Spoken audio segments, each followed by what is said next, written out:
3-3-2026 చంద్రగ్రహణం పరిహారాలు 3 మార్చ్ 2026 రోజున జరిగే చంద్రగ్రహణం సందర్భంగా శాస్త్రోక్తంగా చేయవలసిన పరిహారాలు ఇవి.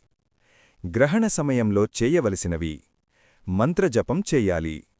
చంద్ర గాయత్రీ మంత్రం ఓం క్షీరపుత్రాయ విద్మహే అమృతతత్వాయ ధీమహి తన్నః చంద్రః ప్రచోదయాత్ లేదా ఓం సోం సోమాయ నమః 108 సార్లు జపించాలి. శివారాధన చెయ్యాలి. లార్డ్ శివాకు అభిషేకం చెయ్యడం ఉత్తమం.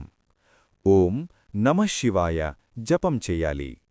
విష్ణు నామస్మరణ లార్డ్ విష్ణు నామస్మరణ చెయ్యడం శుభప్రదం. ధ్యానం మరియు పఠనం భగవద్గీత, ఆదిత్యహృదయం, శివపురాణం పఠించవచ్చు. గ్రహణ సమయంలో చేయకూడనివి: ఆహారం తీసుకోకూడదు. పిల్లలు, వృద్ధులు, గర్భిణీలు మినహాయింపు. నిద్రపోకూడదు. అనవసర సంచారం చేయకూడదు. గర్భిణీలు పదునైన వస్తువులు ఉపయోగించకూడదు. గ్రహణం ముగిసిన తరువాత చేయవలసినవి: స్నానం చెయ్యాలి. గంగాజలం ఉంటే మంచిది. ఇంటిని శుభ్రం చెయ్యాలి. దేవాలయ దర్శనం చెయ్యాలి. దానం చెయ్యాలి. బియ్యం, పాలు, వెండి, తెలుపు వస్త్రాలు.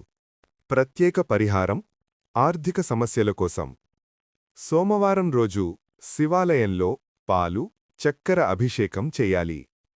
11 సోమవారాలు ఓం నమః శివాయ జపం చెయ్యాలి. అవసరమైతే చంద్రగ్రహ శాంతి హోమం చేయించుకోవచ్చు. ఈ వీడియో మీకు ఉపయోగకరంగా అనిపిస్తే లైక్ చేయండి, సబ్స్క్రైబ్ చేయండి మరియు మీ కుటుంబ సభ్యులతో షేర్ చేయండి.